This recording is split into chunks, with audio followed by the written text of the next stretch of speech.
Assalamualaikum warahmatullahi wabarakatuh. Bertemu lagi dengan Semula Formosa. Jadi kali ini sangat sedikit berbagi kisah atau berita atau cerita seputar TKI dan TKW di seluruh dunia.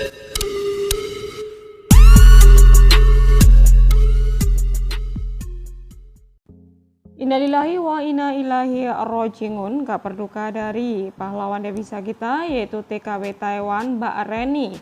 Semoga husnul khotimah, amin amin ya robbal alamin. Berikut kronologinya.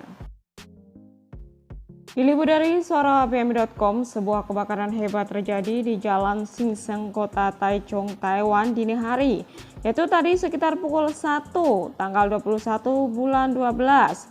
Sebuah apotek tua dikabarkan terbakar dan mengeluarkan asap yang tebal.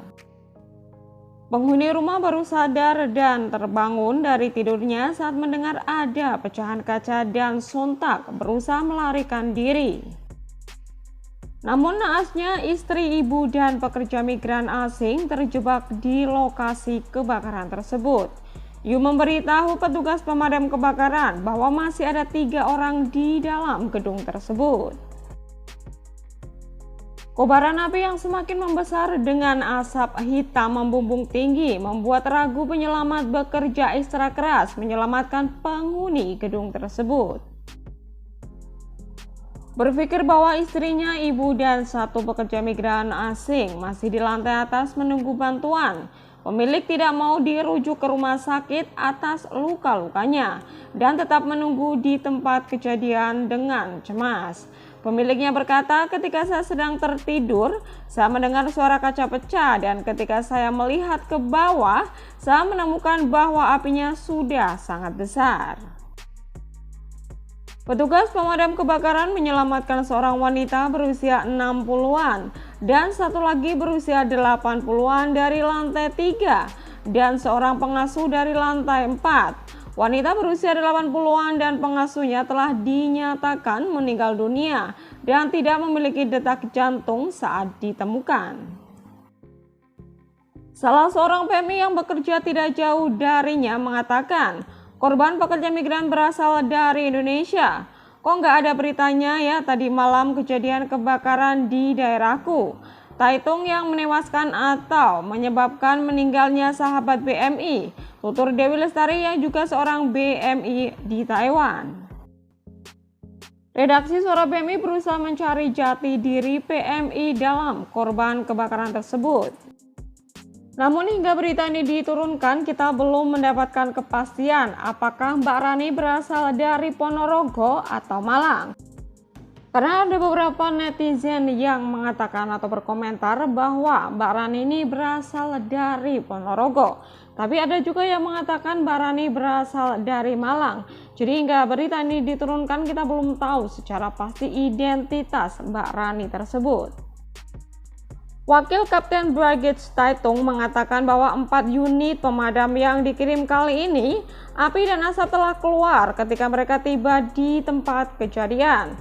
Setelah memasuki pencarian, mereka menemukan 2 orang di lantai 3 dan 1 orang di lantai 4, ditemukan total 4 orang. Dibawa ke rumah sakit, 2 diantaranya tidak memiliki tanda-tanda vital saat diselamatkan. Keempatnya dilarikan ke rumah sakit dan api dapat dipadamkan sekitar pukul 2 dini hari. Pemadam kebakaran masih mencari tahu penyebab kebakaran tersebut. Apotek santai terletak di jantung kota Taitung, di seberang bioskop Taitung Showtimes dan dekat stasiun kereta api tua. CNI melaporkan bahwa sebelum ada rumah sakit besar dan apotek di kota, banyak penduduk setempat sering mengunjungi apotek untuk mendapatkan obat. Innalillahi wa inna ilaihi raji'un. Turut berduka cita atas meninggalnya sahabat seperjuangan kita yaitu Mbak Rani ya, TKW Taiwan, asal Jawa Timur, tapi belum tahu pasti apakah beliau atau almarhumah ini berasal dari Ponorogo atau Malang, karena masih simpang siur ya guys, beritanya belum tahu secara pasti, belum tahu secara resmi beliau atau almarhumah itu dari kota mana. Ya, mari kita doakan buat almarhumah, semoga saja husnul khotimah, diampuni segala dosa-dosanya dan diterima semua amal ibadahnya. Dan semoga saja proses kepulangan jenazahnya nanti bisa berjalan dengan lancar, amin amin dan rabbal alamin. Dan tidak lupa pula kita doakan buat keluarga yang ditinggalkan, semoga saja diberikan keikhlasan dan ketabahan atas kepergian almarhumah. Ya, kita tahu ya guys bahwa Rizky Pati Jodoh itu adalah misteri, kita tidak pernah tahu kapan datangnya. Maka dari itu buat teman-teman dimanapun berada, selalu jaga kesehatan dan selalu hati-hati dalam bekerja. Saya doakan buat teman-teman dimanapun berada ya, semua TKI dan TKW dimanapun berada, semoga saya selalu dalam lindungan Allah Subhanahu Wa Taala, diberikan panjang umur, kesehatan, rezeki yang berkah, dan semoga saja kita dilancarkan dalam mengais rezeki di sini, mendapatkan majikan yang baik dan mendapatkan kesuksesan, amin amin ya rabbal alamin. Sekiranya yang itu yang bisa saya sampaikan. Terima kasih. Wassalamualaikum warahmatullahi wabarakatuh. Bye bye.